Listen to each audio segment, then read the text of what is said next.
हम में से कई लोग अक्सर शर्म या डर की स्थिति में होते हैं कि हमें अक्सर यह एहसास ही नहीं होता कि डर और शर्म हमारे आसपास ही मौजूद हैं।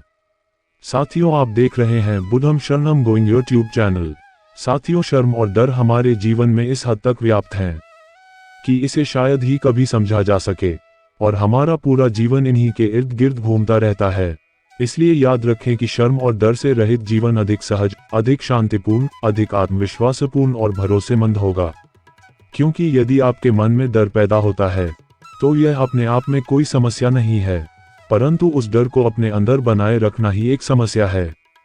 डर के कारण हम जो करना चाहते हैं उसे करने से पीछे हटना या हमारी खुशियों को ठेस पहुंचाना ही डर का असली चेहरा बन जाता है, जिससे हम बहुत सी मुश्किलों में पड़ जाते हैं। अपने डर पर विजय प्राप्त करने का भी मात्र एक ही तरीका है, वो है डर के करीब जाना, क्योंकि डर हमेशा अज्ञानता से आता है। जैसे ही उस पर ज्ञान की रोशनी पड़ती है तो आप समझ पाते हो कि जिस वस्तु का आपको डर था वो वैसी है ही नहीं जैसा आपको प्रतीत हो रहा था। डर केवल एक विचार है जो आपके भीतर बस जाता है कि आपका कुछ हो जाएगा, कुछ छीन जाएगा। डर का भाव हमारे अंदर जन्मजात होता है। इसका एक खास उद्देश्य भी है। डर हमें आने वाले खतरों से आगाह करता है। हमारे मस्तिष्क में एक खास तरह का द्रव्य होता है, ये हमारे आसपास के वातावरण से संकट को भांप लेता है और खतरे की घंटी बजा देता है। इस घंटी के बजते ही शरीर खतरे से निपटने की तैयारी करने लगता है। एड्रीनल नाम की ग्रंथि से एड्रीनलिन नामक द्रव्य निकलता है, जो सबसे पहले मस्तिष्क को सावधान करता है। अब हमारा मस्तिष्क परिस्थिति के असंतुलन का आकलन करने में लग जाता है। अब उसे यह निर्णय लेना है कि क्या इस खतरे का सामना करना ठीक होगा या फिर यहाँ से भाग जाना ठीक होगा।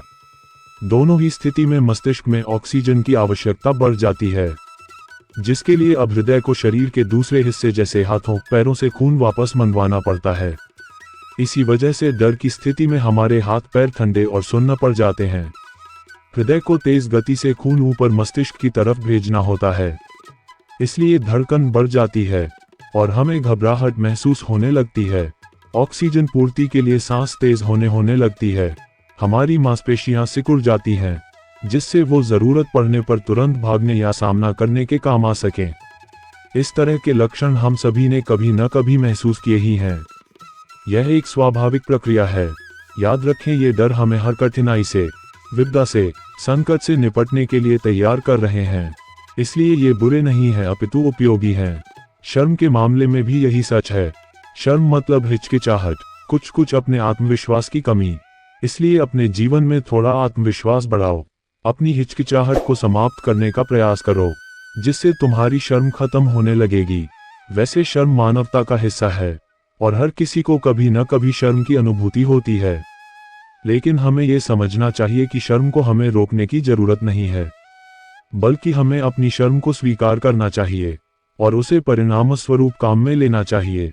इसलिए बेशर्म बनकर अपनी आंखें बंद कर दो। अब आप जो करना चाहते हैं वह करें। यह न सोचें कि कोई देख रहा है। आईने के सामने सिर्फ आप देख रहे हैं, कोई और नहीं। वही करें जो आपकी मर्जी हो। शर्म व्यक्ति की योग्यता, क्षमता और कौशल को कम नहीं करती। शर्मीले व्यक्ति बस सबके सामने प्रदर्शन करने में संकोच करते हैं। इसलिए किसी की आंखों में न झांके। बस जो करना है आंखें मिलाए बिना करें। शर्मीले व्यक्ति आंखों में नहीं देख सकते, दिल में देख सकते हैं। इतना काफी है आपके लिए। लोगों को बिना देखे उनकी तालियों की गड़गड़ाहट सुने। इसलिए इन शब्दों से अपने डर और शर्म को अपने जीवन से अलविदा कहने को तैयार कर लें। वीडियो अच्छी लगी हो तो चैनल को सब्सक्राइब और लाइक करें। फिर मिलते हैं अगली वीडियो में।